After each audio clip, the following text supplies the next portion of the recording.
Bueno, yo en realidad creo haber estudiado, pero hoy me voy a referir a cosas que viví, que estoy viviendo, más que a aquello que estudié.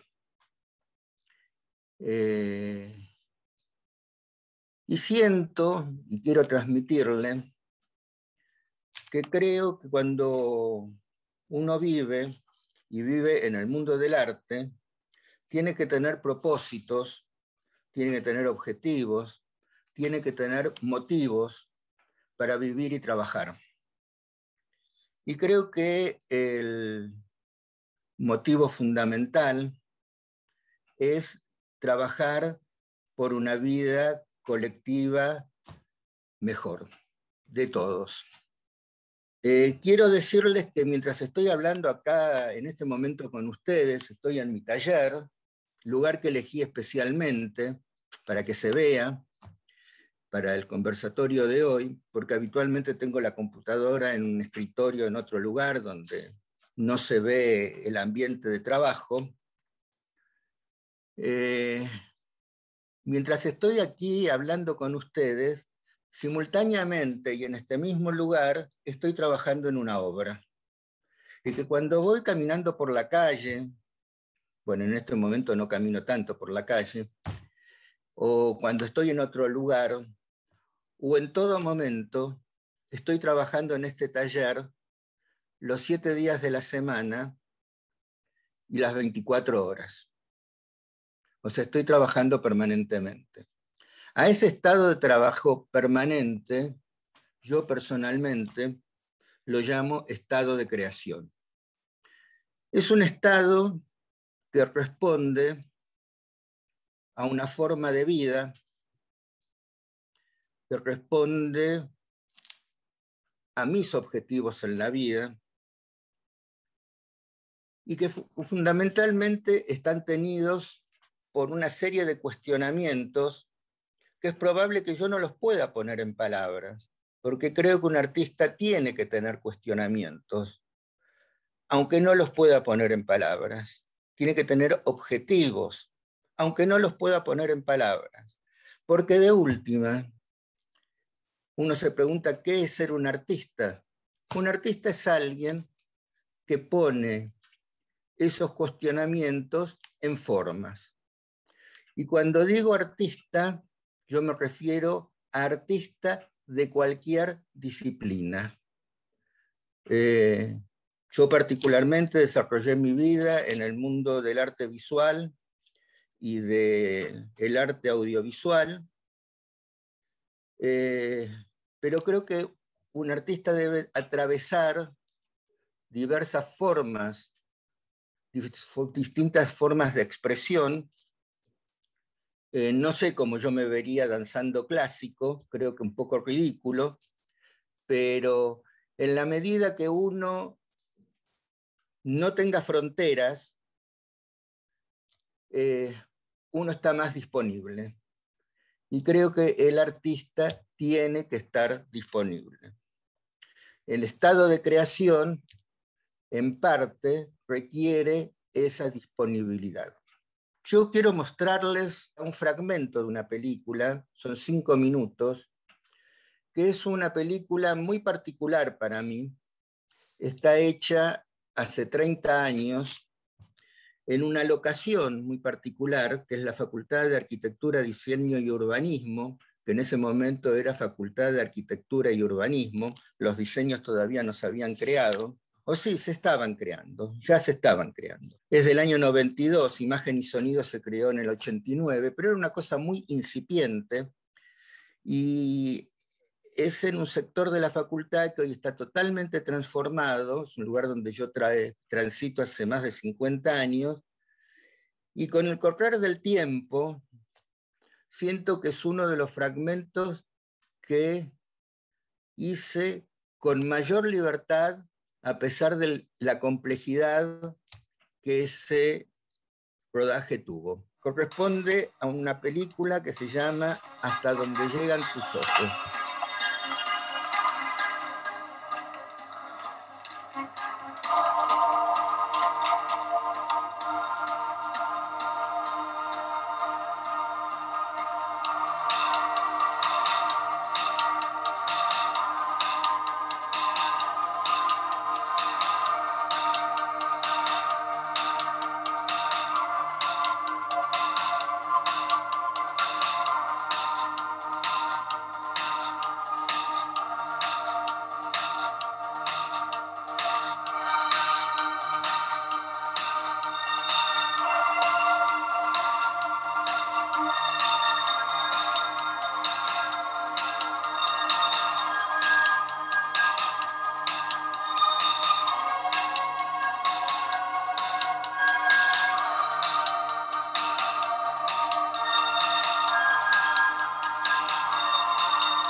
Cualquier trámite, título de propiedad, documento de identidad y recibo de alumbrado, barrido y limpieza. De lo contrario, oficina 405, libre deuda. Es que nosotros somos... Contrato de locación, último recibo de alquiler, autorización del propietario del recibo no se salva.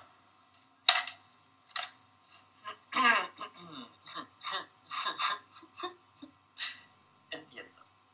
Mi nombre es Nora Fernández Jauri. ¿Entendió? Mi padre fue capitán. Sí, capitán. Sí, papá, capitán. Capitán, papá. Ah, mucho gusto. Si me resuelve este problemita,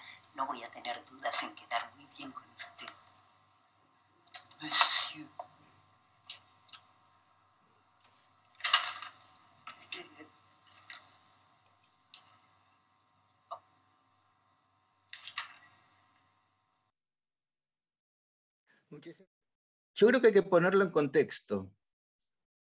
En el año 92, aquí en Argentina, había un bienestar económico inusitado.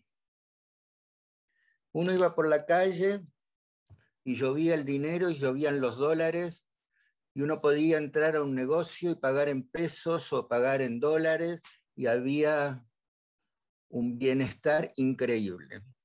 La película trata de estos personajes que ustedes vieron, que provienen de situaciones socioeconómicas muy distintas, o sea, de muy escasos recursos a muy altos recursos, que quedan totalmente desamparados, sin nada, sin dónde vivir, y ocupan una casa, y esa casa le llega una nota de desalojo y van a la municipalidad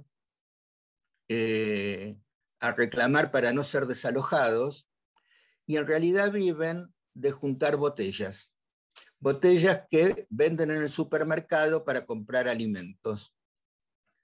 La crítica me mató, me hizo pelota. Era impensable en ese momento de bienestar, donde la guita llovía, donde el dinero llovía, pensar que gente de distintos niveles socioeconómicos pasaran eso. Pocos años después surgieron en Buenos Aires, y después comprobé que en el mundo, los cartoneros, que en el 92 era impensable. Mi única equivocación fue que sean botelleros en vez de cartoneros. ¿Qué quiero decir con esto? Que en alguna medida lo que nosotros hacemos, los artistas, es poner en imagen aquello que la sociedad todavía no puede poner en palabras.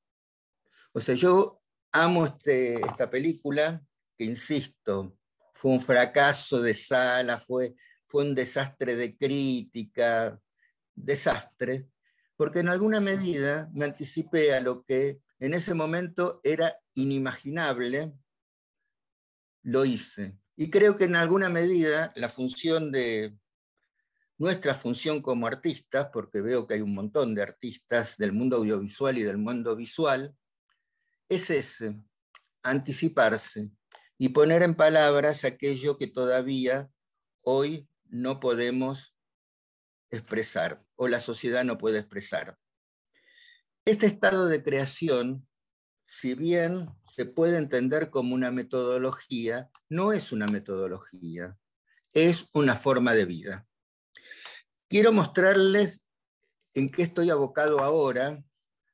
Les voy a mostrar algunas obras.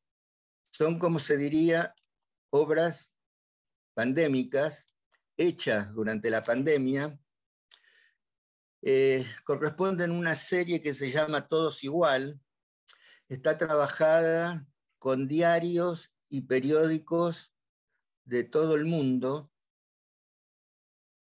con distintos idiomas, distintos alfabetos, y que en alguna manera yo pienso que expreso de que no hay hegemonía de una cultura sobre la otra, que somos todos igual.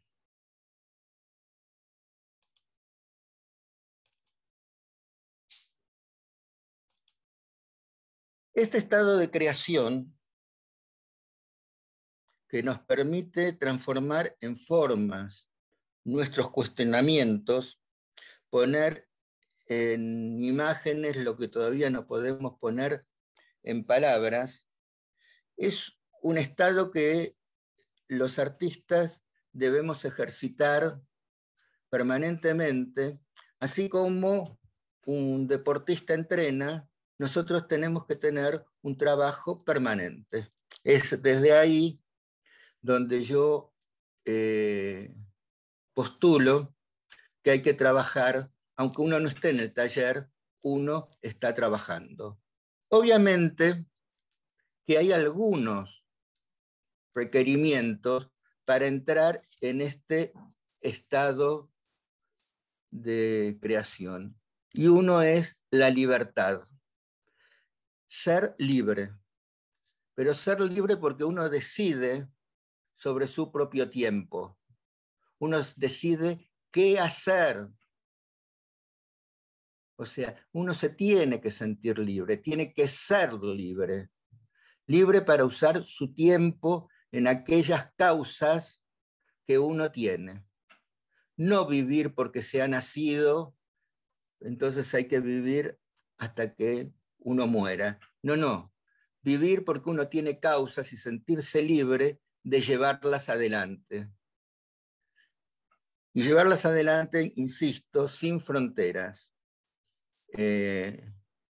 No es que se es audiovisual, cineasta, bailarín, danza, cantautora. No. Se ejerce las expresiones artísticas sin fronteras. Y esto creo que es muy importante, lo de las experiencias artísticas. A mí, honestamente, no me gusta hablar de arte, porque creo que el término arte cosifica nuestro quehacer. Me interesa la experiencia que cada uno de nosotros tiene en el momento de producir y la experiencia que tiene el espectador, el público, cuando se relaciona con esas obras. El otro tema es el rigor. El rigor implica llegar a buscar donde ya no se puede buscar. O sea, ser fiel a este cuestionamiento e ir hasta donde se puede y más ahí también. O sea, ser rigurosos, ser coherentes con nuestra forma de pensar. Y aceptar que la obra, la experiencia artística que nosotros producimos es siempre inconclusa. ¿Por qué es inconclusa? Por empezar, porque dejemos el mundo con la obra inconclusa, primero. Pero además es inconclusa porque la obra es obra cuando el espectador, el público, el otro, los otros, las otras, la otra, como quieran, se relaciona con esa obra, que a su vez va a ser vista con sus propios cuestionamientos y que probablemente vea una cosa que no tenga nada que ver con lo que nosotros vimos. O sea, lo va a ver con sus preguntas, lo va a ver con su cultura, con su vida, con sus experiencias, y que es distinta a la nuestra, y es única e intransferible. Una película no se cuenta, porque lo que yo viví viendo una película no es lo mismo que va a ver el otro, y tampoco va a ser lo mismo lo que vivo una película que veo hoy o que vi hace 50 años. Yo tengo una experiencia maravillosa con una película maravillosa que es Blow Up, que la vi varias veces, y pasé de la primera vez que la vi, que mi deseo era tener un taller, un estudio, como tenía el protagonista, tener las relaciones con mujeres hermosas como él tenía, y vivir de una forma como la que él vivía. A la última vez que la vi, que pensé, hubo varias visiones intermedias, pero la última vez que pensé es que era un tipo que vivía solamente esperando la muerte porque ya lo tenía todo. Fíjense en qué diferencia que me dio entre un visionamiento y otro, probablemente con 45 años, 46 años de diferencia, y tuvo visiones intermedias que también fueron distintas. Yo sé que esto que voy a decir va a causar escalofríos, pero es un problema que para ser libre, para ser rigurosos, para responder a nuestros cuestionamientos, debemos enfrentar. Y un artista no tiene que depender de su obra para poder vivir. Esto yo sé que es muy complicado, porque ¿de qué vivimos entonces? Ser rigurosos, ser libres y saber que, guarda, si yo deseo es vender todo, pero arreglárnosla para no hacer concesiones. Y acá hay un tema muy, pero muy complicado, que es el mercado, y no es el mercado de las experiencias artísticas, sino que en ese caso es el mercado del arte, porque vende cosas y no experiencias, o cómo cada uno resuelve su vida en relación a esas ventas. O sea, de alguna forma tenemos que vivir. Cuando yo voy al supermercado y le digo, yo soy un artista, no quiero depender del mercado, me dicen, bueno, paga la cuenta y te llevas el changuito, si no, deja todo. O sea, es así. Es un tema muy complicado. El mantener la libertad, la rigurosidad para la producción de experiencias artísticas y no depender de la venta de la obra de uno para poder vivir. Es una pregunta que todos los días me hago y trato de resolver. Yo sé que es muy, pero muy difícil. Hay algo que yo quiero, 2 o 3 cosas más que quiero decir. Una es sobre la preservación de la obra. O sea, hay museos que guardan colecciones enormes, hay pinacotecas, hay videotecas, hay cinematecas que guardan. Yo me pregunto, ¿qué se guarda? ¿Se guarda la obra por su valor intrínseco? ¿O se guarda la obra, la experiencia, por las preguntas que pueden surgir a futuro que hoy no se pueden formular?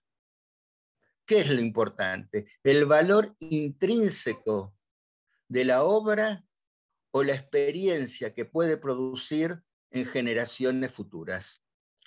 Y otra cosa que también quiero decir es con respecto a la educación. Muchos de los que están en este momento acá en esta charla son educadores. Somos educadores. Pasa lo mismo. No importa cuál es el contenido que se exponga, que se proponga, sino que lo que importa es cómo el que lo recibe lo digiere. ¿Se entiende la diferencia? Es lo mismo que con la obra. No importa cuál es el contenido que nosotros enseñamos, importa cómo el que recibe ese contenido lo va a procesar. Y finalmente, antes de iniciar el diálogo, quiero decirles que, bueno, la producción de experiencias artísticas no es una competencia. No es que hay experiencias mejores que otras, porque la experiencia ni siquiera está en los ojos del espectador, está dentro del espectador. Y que otra opinión no es una amenaza. No hay que pensar todos lo mismo. Cada uno es libre de pensar y las diferencias no son amenazas. Yo les agradezco enormemente que me hayan escuchado. Empecemos a dialogar.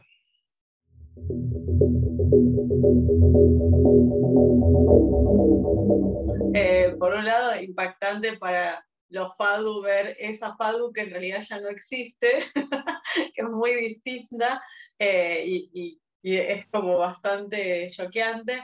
Me recordó mucho a un poco en la manera en que está planteado al relato de la estrategia del caracol, ¿no? Esta burocracia comiéndose a la gente.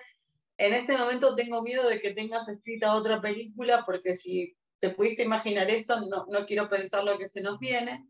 Pero de todas maneras, en esa libertad creativa, me pregunto cómo es no solamente tener esa idea rondando en la cabeza, sino también cómo elegir a través de qué medio se materializa.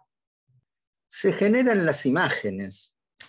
O sea, yo creo que, yo no creo en los 5 minutos luminosos de inspiración, ni mucho menos. Tampoco voy a recurrir a las palabras de Picasso, de que la inspiración me encuentre trabajando.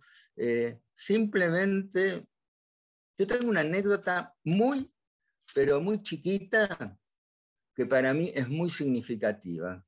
Un día, saliendo del Museo de Arte Moderno de París, el que queda ahí cerca del Trocadero, salí y había una mamá que pasaba con un cochecito, con un bebé, y en la mano el bebé tenía un sonajero que yo creo que cuando yo era bebé ya no se usaban.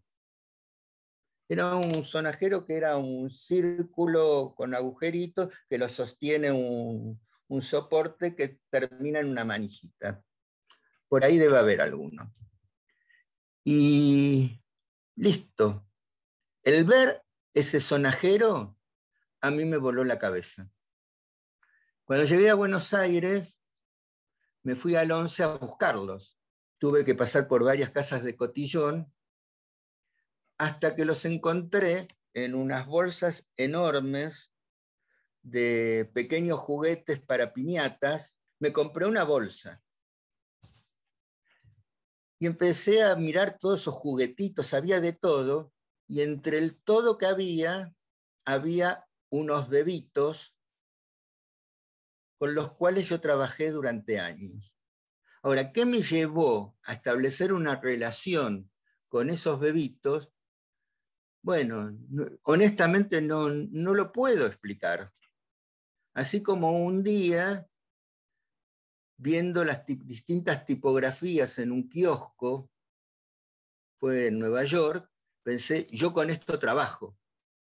Ahora, son cosas que a uno, son cables que, o sea, yo no creo que me haya iluminado en ese momento, pero sí creo que ese estado de creación, de pregunta permanente, del trabajar permanentemente, te permite encontrar. Es ahí donde yo digo, buscar hasta donde no hay ya más nada que buscar. No te lo puedo explicar cómo se materializan las imágenes, pero es así, se da.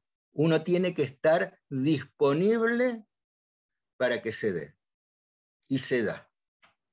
No es una metodología transmisible porque cada uno tiene la propia, pero es importante ese ejercicio cotidiano del estado de creación y la disponibilidad para que esas cosas sucedan.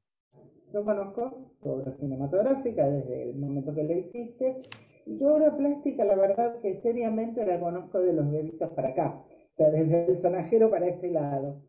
Y siempre trabajás de una manera o de otra esta especie de acumulación y seriación, ¿no es cierto? Siempre son de lo que sea mucho y acomodado en algún orden que predeterminas vos. ¿Tu obra plástica siempre fue por ese lado? No. ¿O previamente tuviste algo hasta llegar a ese encuentro? ¿Ese encuentro fue ahí o ya se venía previendo en obras anteriores? No, la acumulación surge con los bebitos. Mi primera exposición fue en el año 65, cuando tenía 15 años, en la Galería Lirolai. Eran cerámicas.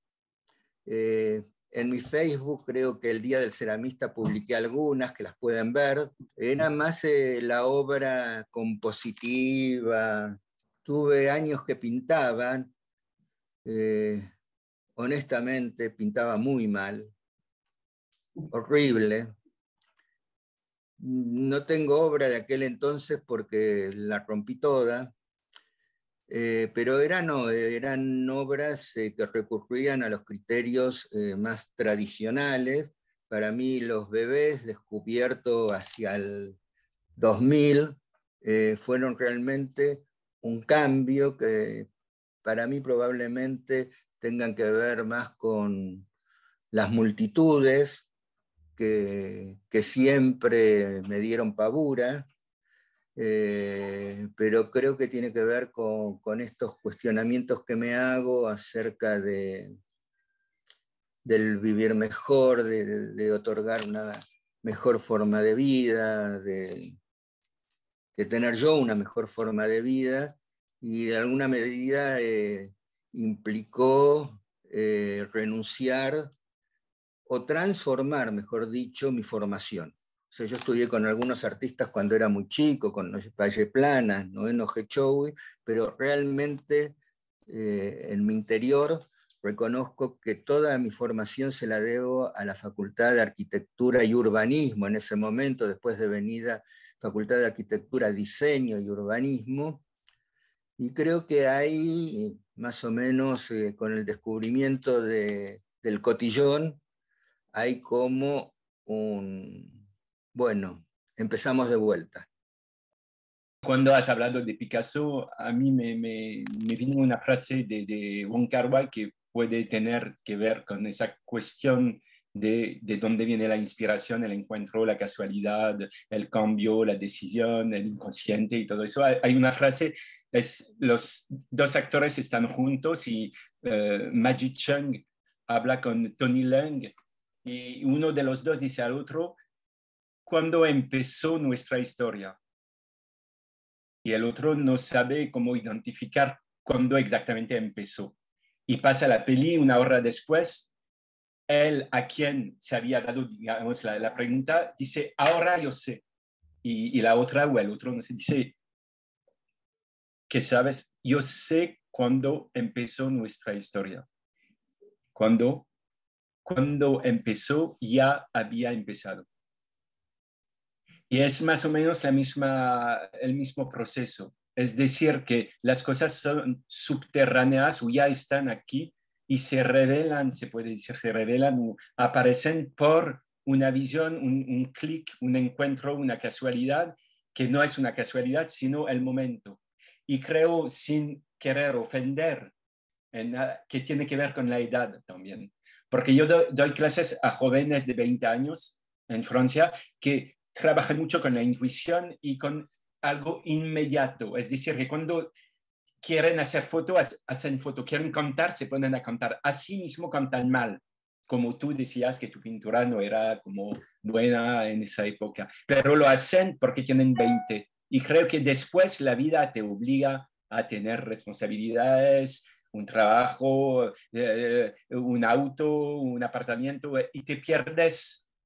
Y poco a poco, como se va esa espontaneidad de los jóvenes. Y a un momento, como tú pudieras contarlo, porque yo lo sé, que a uno de tus cumpleaños recibiste pintura y que hizo fue como el armar de nuevo algo que estaba, pero que esperaba, y que estaba al lado, pero que esperaba el momento. Y el momento quizás vino con el cumpleaños. El cumpleaños es la edad, es madurar y volver.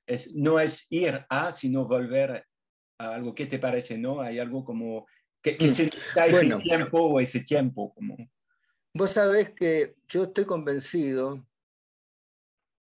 que cuando un espectador entra a una sala, sea de las que sea, de cine o de arte visual o de danza o de música, se le debería dar una tarjeta que diga, sin usted no pasa nada.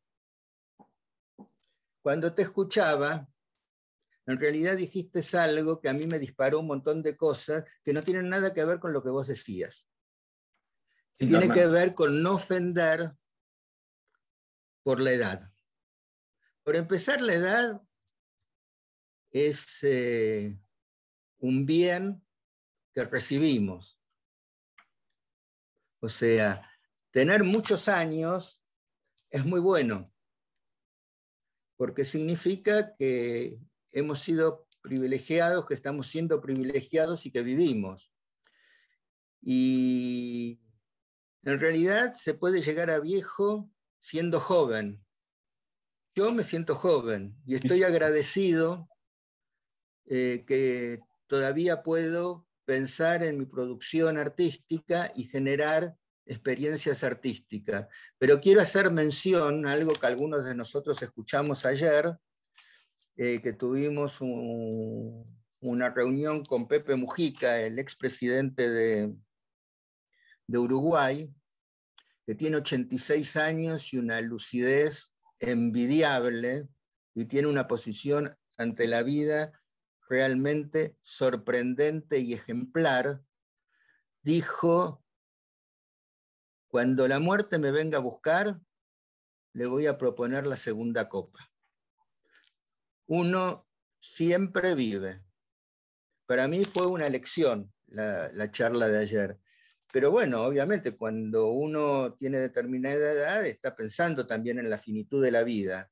Pero esa disponibilidad hasta que la finitud llegue, de vivir y vivir en libertad y seguir trabajando y seguir ofreciéndole a los otros todo aquello que uno le puede ofrecer, hace que la edad no sea una ofensa, todo lo contrario. No quiero entrar en grandes debates filosóficos, pero con tu presentación me lleva a hacer un comentario que nosotros sí somos muy amigos justamente porque siempre tuvimos la libertad de pelearnos, ¿no? Y de ultrapasar la pelea, porque fueron todas peleas conceptuales, peleas de ver las cosas del punto de vista político principalmente. Entonces, vos mismo nos dijiste que las diferencias no son amenazas. Y creo que en nuestra relación eso es una verdad. Pero tengo dos comentarios que, sin extender demasiado la discusión, porque no es el caso, pero solo me llama la atención algunas cosas que dijiste. Si los dos conceptos que colocas de una manera bien fuerte, de la libertad por un lado, ser libre, y ser riguroso por otro lado, no podría llevarnos a un cierto conflicto, sino son dos conceptos que de alguna manera pueden crear una tensión y de alguna manera uno puede sobrepasar el otro. Y también, si di como ejemplo que nuestras diferencias no son amenazas, pero la historia de la humanidad nos muestra que algunas diferencias de pensar sí son grandes amenazas. Yo entiendo lo que colocaste desde el punto de vista artístico, del punto de vista creativo, pero traer esto para el día a día, el cotidiano,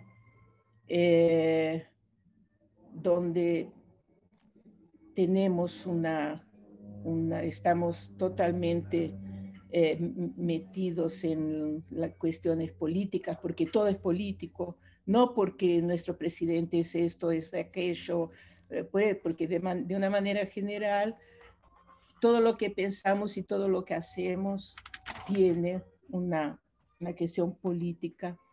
Entonces, me hiciste pensar estas dos cosas entre todo lo que vos hablaste. Quería comentarlo. Quiero decir tres cosas. Una, que es la primera, que es fundamental: sin usted no pasa nada. O sea, a cada uno se le disparan las cosas de otra forma, de otra manera, y es realmente una cosa que me complace plenamente que las cosas que pude decir te hayan generado preguntas. Yo estoy trabajando con un grupo de artistas, no sé si alguno está aquí, que estamos interviniendo una enciclopedia, cada uno un tomo. Y cuando presenté el mío, porque yo voy haciendo bocetos y nos intercambiamos fotos, hacemos Zoom, nos mostramos el trabajo, una de las artistas me dijo, me impresiona. Y yo le contesté, ¿y eso es bueno o es malo? Para mí es un gran halago.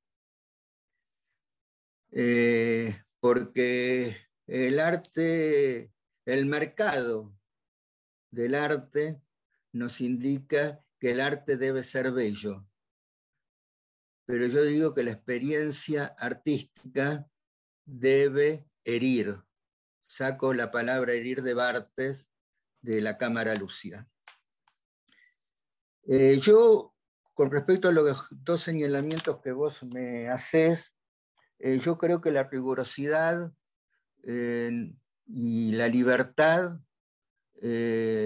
no son contradictorios, sino que por el contrario, para ser rigurosos hay que ser libre, y para ser libre hay que ser riguroso, y que son dos conceptos que van de la mano. Con respecto a que otra opinión no es una amenaza, por supuesto que lo estoy refiriendo a un determinado contexto de criterios de trabajar por el bien común y por una vida mejor. Por supuesto que hay grupos étnicos que se enfrentan, estamos viendo permanentemente que hay países donde se enfrentan entre dos, y por supuesto que eso se puede convertir en una amenaza cuando se empiezan a usar elementos que dañan físicamente a la gente. Pero en el mundo de las ideas, que es en lo que estamos aquí, en el mundo de las ideas, en el mundo de la creación, de las experiencias, creo que pensar distinto no es una amenaza. Yo te agradezco enormemente que me hayas dado la oportunidad de poder aclarar esto y de dejar sentado. Por supuesto que tirar misiles y proyectiles y matarse no es bueno. Por supuesto que perseguir a gente que está manifestando con gases, tanques y demás no es bueno, y obviamente que ejecutar, matar y todo eso no es bueno porque se piense distinto. Coincido. Pero en el mundo, contextualizando la idea de que otro pensamiento no es una amenaza, eso sucede en el mundo de las ideas, que es el mundo en el cual nosotros estamos en esta reunión. Y te reitero, te agradezco enormemente la oportunidad que me diste para poder aclararlo. Me identifiqué muchísimo con el tema de la creación como tal, porque pues como dije, no soy artista, pero soy creadora. Y realmente cuando más creativa soy es cuando estoy de vacaciones, ¿sí? Es decir, eso coincide con lo que tú decías, porque es en esos momentos cuando estoy más libre, ¿sí? Realmente de manejar mi tiempo como quiero, de poder hacer asociaciones de manera distinta, ¿sí? Y de hecho, pues las mejores ideas para mi doctorado las obtuve en un campamento astronómico cuando no tenía nada que hacer con el tema digamos, de mi trabajo propiamente de investigación. Pero pues como cualquier mortal, pues tengo que trabajar y me encanta lo que hago, tengo que decirlo, ¿sí? Pero entonces mi pregunta, Silvio, es ¿cómo logra ser libre y riguroso en la cotidianidad laboral?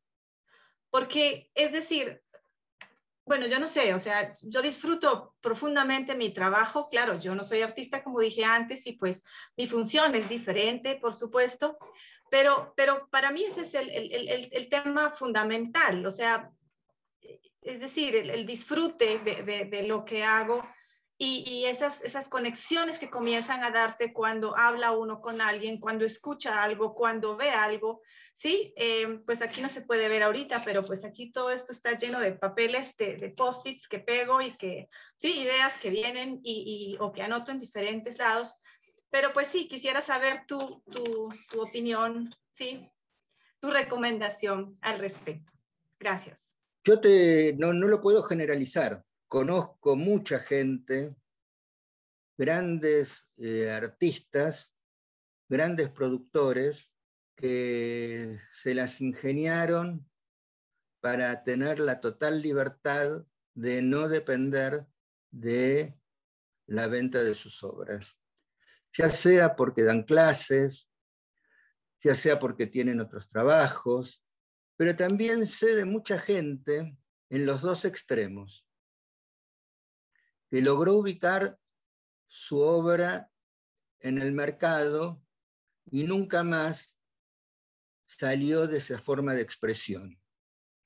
Y conozco otra gente que, a pesar de estar ubicados en el mercado, siguen siendo fiel a su libertad y a su rigor.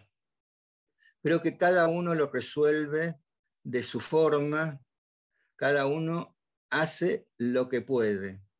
Yo, cuando viene alguien y me compra una obra, estoy muy feliz y la vendo y quiero venderlas todas, pero me siento libre de producir aquello que en ese momento mis cuestionamientos me llevan a hacerlo. Es muy difícil tu pregunta, pero es así, es sentirse libre permanentemente, lo cual no implica no vender una obra, por supuesto, hay que venderlas, pero estar seguros que el valor de la experiencia artística no lo pone el mercado. El valor de la experiencia artística lo pone el espectador, el público, el que se relaciona con la obra, no el mercado. Yo iba por el mismo lado, exactamente por el mismo lado. Te iba a decir que creo que nosotros, tanto vos como yo y como algunos otros artistas que uno conoce, tenemos el beneficio de trabajar en un espacio que, aún no siendo específico del arte, nos retroalimenta. O sea, trabajar con pibes que están en estado de creatividad, porque trabajamos con estudiantes creativos, ¿no? Estudiantes de ciencias duras, por ejemplo, que están tratando de comprender a los otros, sino gente que está generando lo propio. Es una manera, no te voy a decir fácil, porque se come la vida, porque se lleva horas, porque bueno, un montón de cosas, pero es una manera posible de hacer compatibles ambas situaciones, ¿no? O sea, creo que a todos, cuando tu amigo francés decía que vos en un cumpleaños recuperaste la pintura y a partir de ahí empezaste, creo que a todos nos ha pasado que en la etapa más productiva de la vida, la crianza, la familia, el armado de la estructura, la obra se nos ha caído a pedazos si es que no logramos trabajar específicamente como artistas plásticos. Entonces creo que la experiencia de no vivir de la obra es bastante más tolerable cuando uno está sumergido en un ambiente creativo, pero debe haber gente que tiene que realizar trabajos realmente muy duros y que los alejan mucho de la experiencia y de la posibilidad, y que no debe ser tan fácil resistirse a la tentación de ser el artista del mercado si tienen la oportunidad, ¿no? En realidad me alegro mucho de escucharte, Silvio, como siempre. Además, porque algunas cosas que vos dijiste realmente las comprendo y además las comparto totalmente, sobre todo con todo lo que vos expresás en cuanto a lo que tiene que ver con el acto creador, con el acto creativo, y que por supuesto me identifico porque paso por situaciones muy similares y me alegra de que las hayas expresado.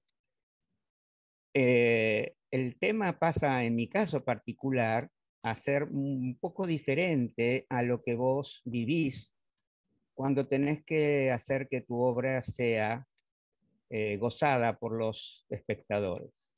En ese caso, no es el caso particular de los que hacemos películas para niños.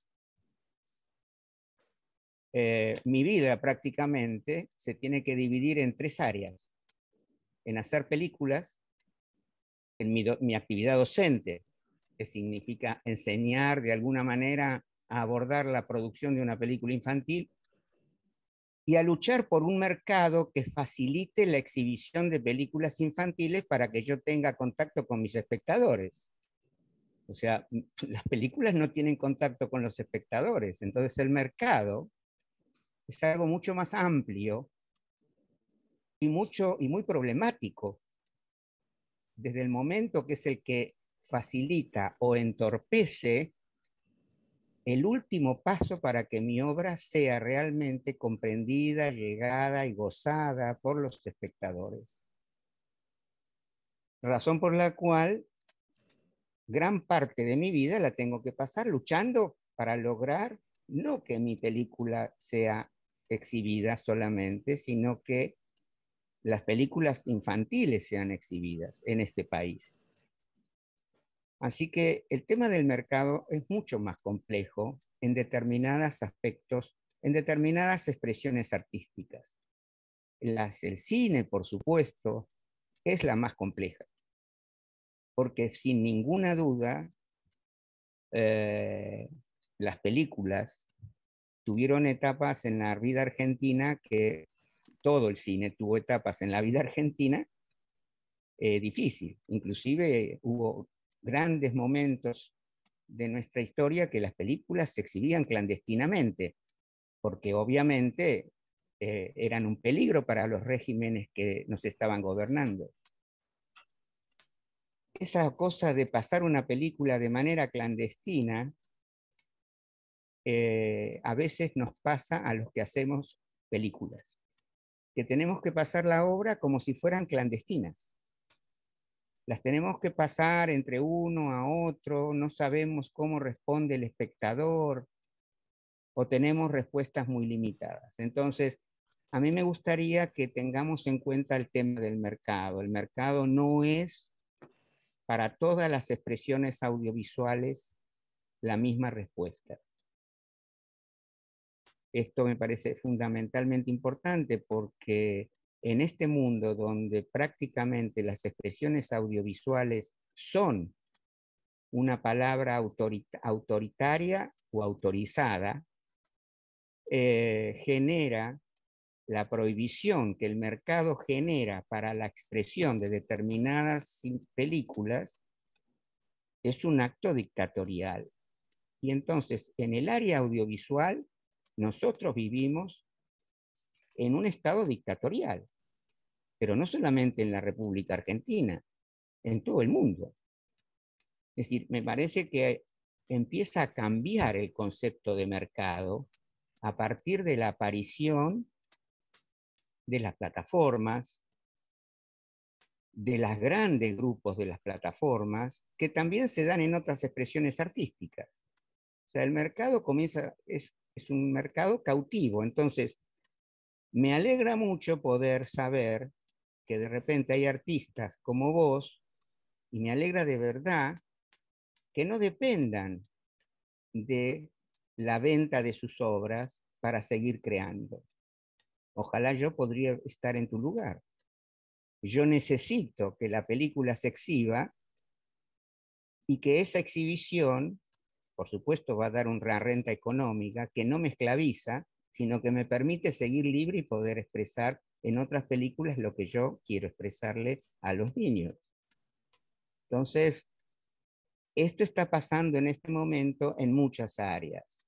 Era simplemente esto marcar. Hay unas diferencias que tenemos que ir viendo cómo se están cambiando las cosas. Y hay grandes cambios, sin ninguna duda.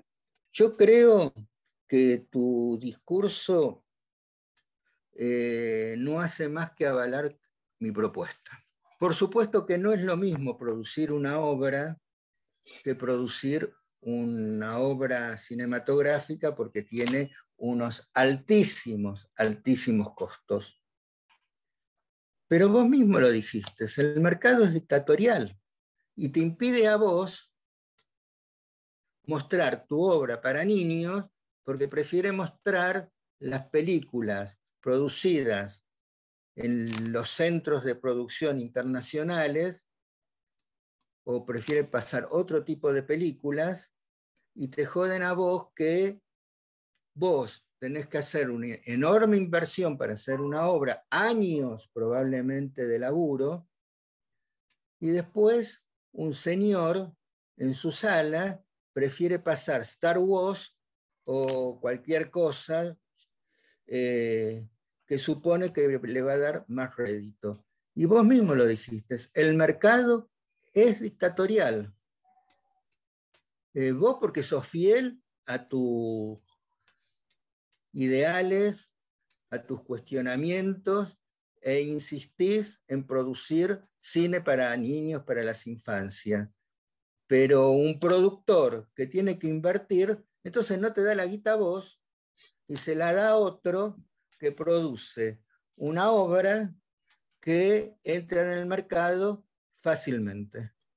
O sea, en realidad, y discúlpame, creo que sos víctima del mercado y que probablemente para el cine infantil habría que buscar otras formas de exhibición que las que tengan que competir con películas que llegan de Hollywood o con las grandes producciones que se hacen acá. Bueno, creo que en este momento no se hace ninguna, pero, o sea, probablemente en el caso particular tuyo, de que propones la producción de cine para las infancias, el Estado debiera pensar en formas de exhibición alternativas que no tenga que competir con las reglas del mercado y la venta de pochoclo.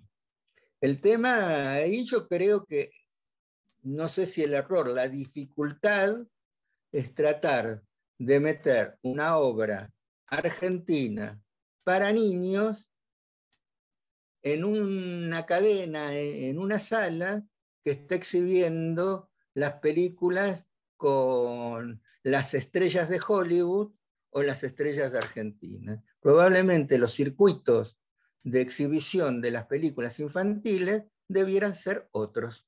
Yo creo que más que pelear contra el mercado, hay que buscárselas, rebuscárselas para poder exhibirlas sin tener que pelear contra la venta del pochoclo.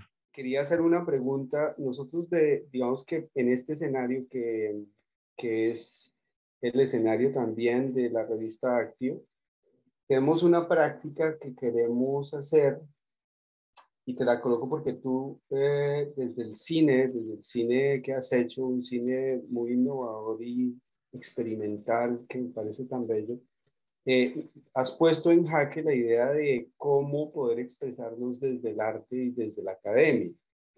Estamos buscando una práctica, y es que a través de los videoensayos podamos recoger la experiencia de la academia y darle como una especie de zigzag a todo ese escenario académico convencional y poder llegar a otros públicos. Generalmente las revistas de tipo académico tienen unos públicos ya posicionados, y para nosotros el reto está en poder llegar y hacer una exposición de ese conocimiento, de estas investigaciones a otros públicos. ¿Qué pasa con los jóvenes? ¿Qué pasa con el campesinado de América Latina? ¿Qué sucede con los obreros? Con esos otros públicos que a veces esa relación entre el arte, la academia y la vida cotidiana como que termina siendo un poco distante.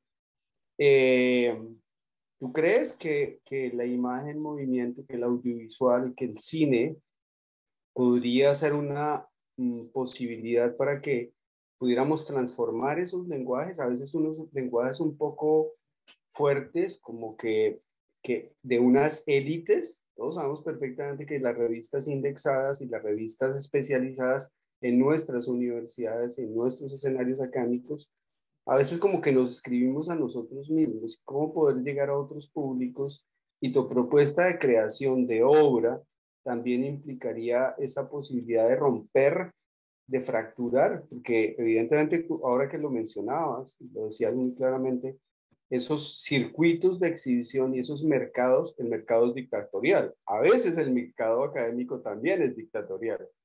Y como que en nuestros escenarios sí que es importante empezar a gestar una transformación.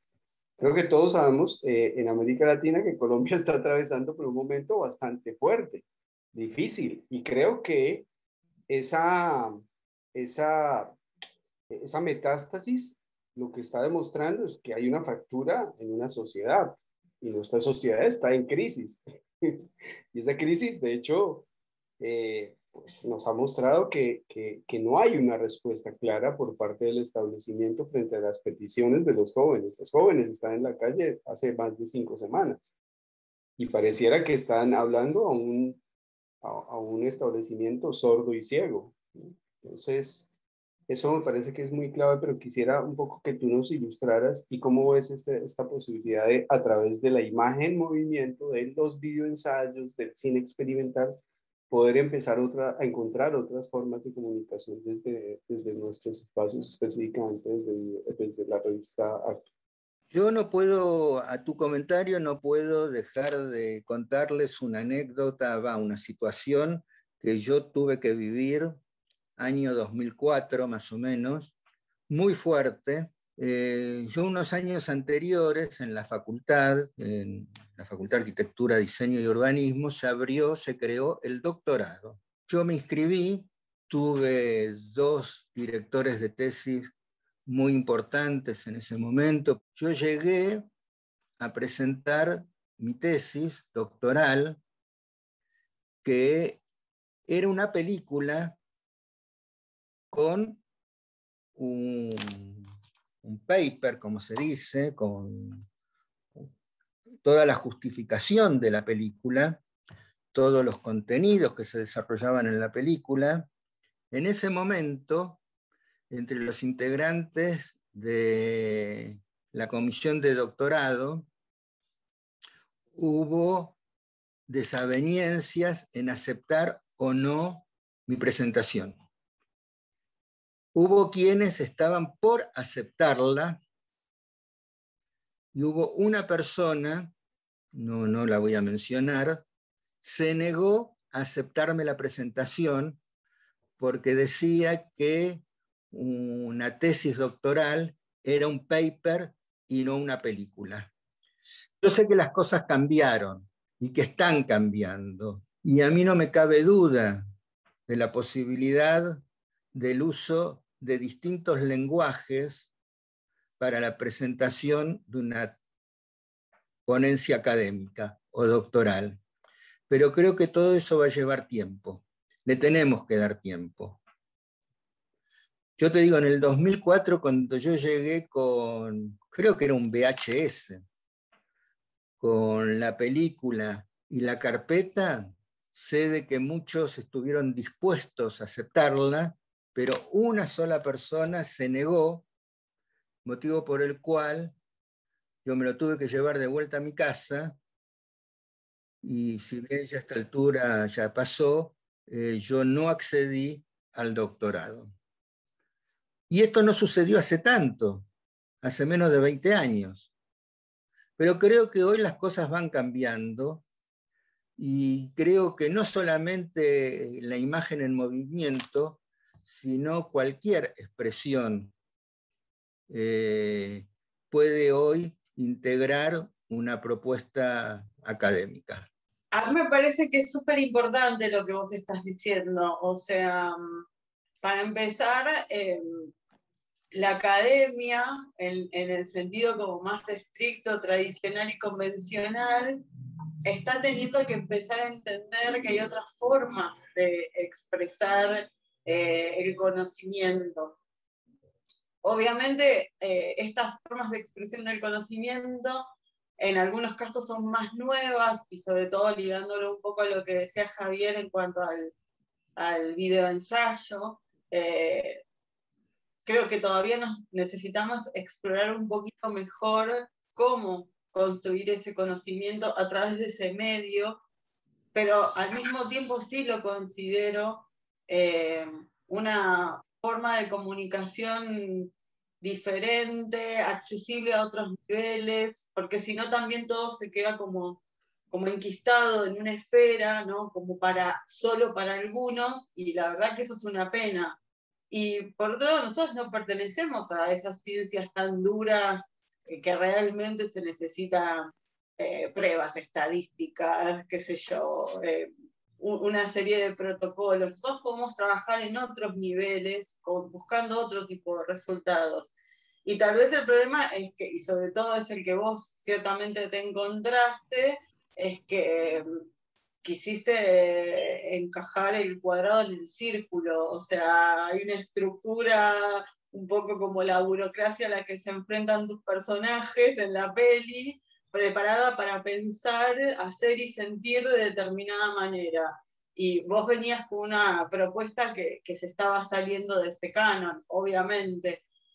Hoy por hoy, 15 o un poco años después, estamos fuertemente trabajando en la comisión de doctorado para entender aún cómo incorporar, cómo evaluar, cómo acompañar las tesis de creación. Que el fin no sea construir una teoría o abordar la profundización en un campo, sino también trabajar en la creación y en la construcción de contenido, y que eso implica todo un desarrollo metodológico extremadamente similar al método científico. Pero bueno, creo que justamente es la tarea de nuestras escuelas trabajar en esa vía, porque si nosotros no podemos explicárselo al resto, el resto no lo va a hacer por nosotros. Sería bastante tonto esperar que eso suceda, por lo menos de nuestra parte. Quiero decir 2 o 3 cosas que me parecen.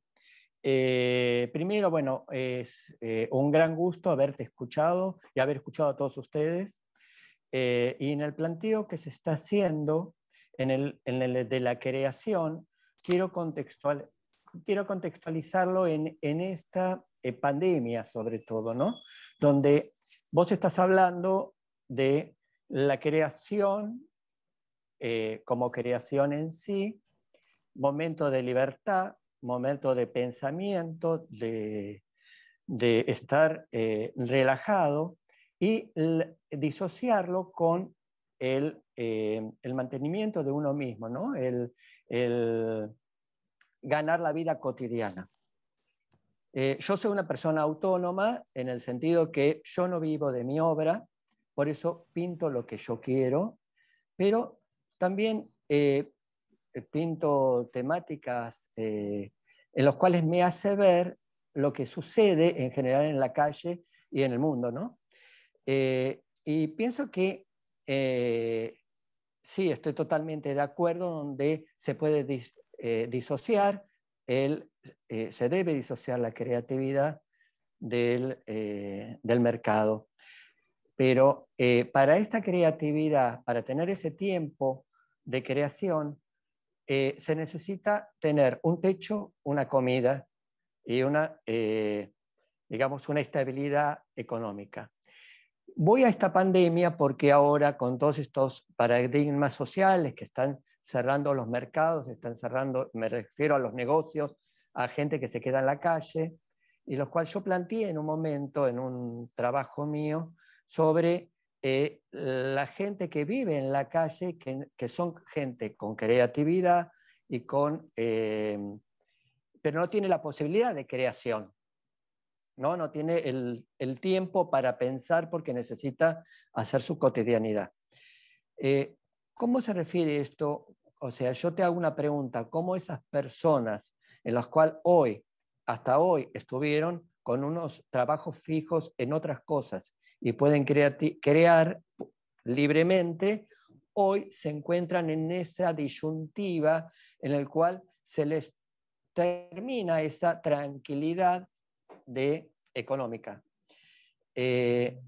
Uno de mis trabajos, de mi formación, también es como actor. Yo hice muchos años teatro, entonces entiendo mucho lo que está hablando el cineasta, ¿no? Donde vive, como el actor, vive de su trabajo.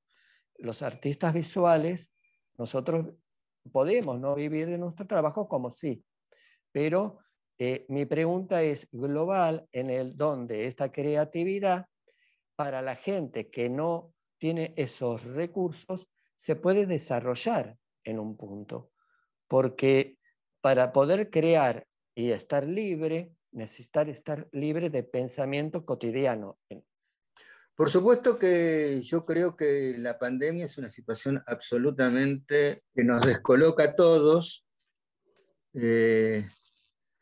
Nadie pudo tomar previsiones, nos agarró de sorpresa, por lo menos a nosotros, probablemente a otra gente no los agarró de sorpresa.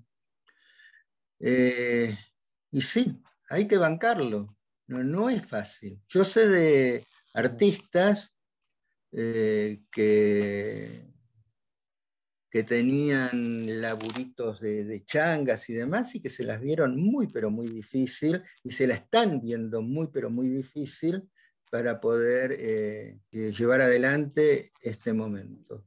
O sea, honestamente no tengo respuesta, porque realmente esto es una situación excepcional que nos descoloca absolutamente a todos, pero fuera de esta situación, yo te puedo referir, por ejemplo, se me ocurre en este momento a Ricardo Martínez, un gran artista argentino, pero un gran artista argentino. Yo tengo una obra de él. Vivía en la calle y trabajaba durante el día en una mesita muy al fondo, en Córdoba y Esmeralda, y vos te acercabas y te daba una obra a cambio de que pagues la cuenta del bar o que le des unos pesos. No sé, Lucía, si vos lo tenés presente, Ricardo Martínez, trabajaba con viromes de color. En ese momento Lirolai, te estoy hablando años 60, le hizo 2 o 3 muestras, pero era un tipo que vivía en la calle, no tenía nada, nada de nada. Dormía en la calle. Ustedes, los que conocen Buenos Aires y pueden ubicar la calle Esmeralda, justo al lado de Lirolai había una casa de decoración. Sí. Y él dormía ahí adentro, o sea, no adentro del local. La casa de decoración tenía la puerta como retirada de la línea municipal y él dormía ahí.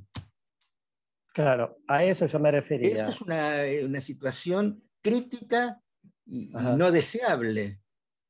Pero yo lo recuerdo a Ricardo Martínez, siempre con la misma ropa, ahí dibujando en ese café, y era un grandísimo artista naif, que se le han hecho muestras, pero eso no justifica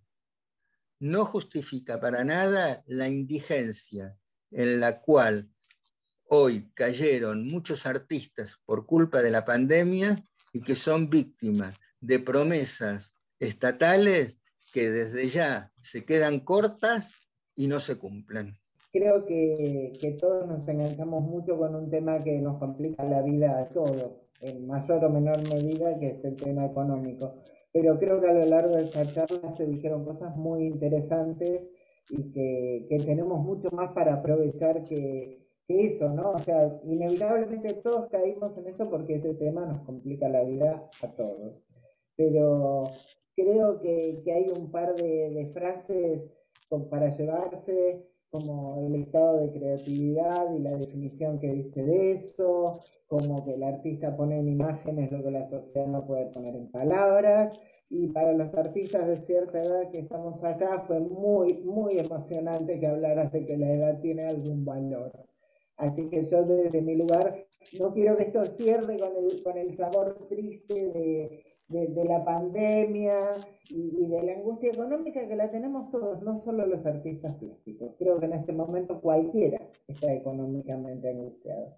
No quisiera decir recién una charla que inevitablemente iba hacia ese lugar, y Adrián, yo lo planteé antes que vos, no es que lo estoy diciendo por lo que vos dijiste, pero me da pena que un espacio en el que tenemos para hablar de creatividad y de cosas buenas nos quede cerradito con un sabor medio amargote. Y realmente creo que hubo cosas sumamente interesantes que compartiste, Silvio. Gracias. Primero quería agradecerle a Silvio, pues porque nos ha abierto la gran posibilidad para el debate. Creo que Silvio siempre ha estado muchas veces en Colombia acompañándonos y pues evidentemente creo que nos ha suscitado muchas preguntas y creo que nos has puesto, como lo dije anteriormente, en jaque. Porque pues esta situación de la pandemia también nos lleva a pensar otras formas de relacionamiento y una de esas es la gran oportunidad de este espacio que hemos abierto desde la revista Actio precisamente para encontrar otras formas de relacionarnos, de debatir, de abrir espacios y me alegra mucho. Quisiera agradecer especialmente a Silvio porque realmente fue muy bella tu participación y como siempre nos has iluminado, de verdad, nos has llenado como la película tuya. A mí personalmente mis ojos brillan cada vez que te escucho, Silvio. Me abres la luz hacia otras fuentes de conocimiento.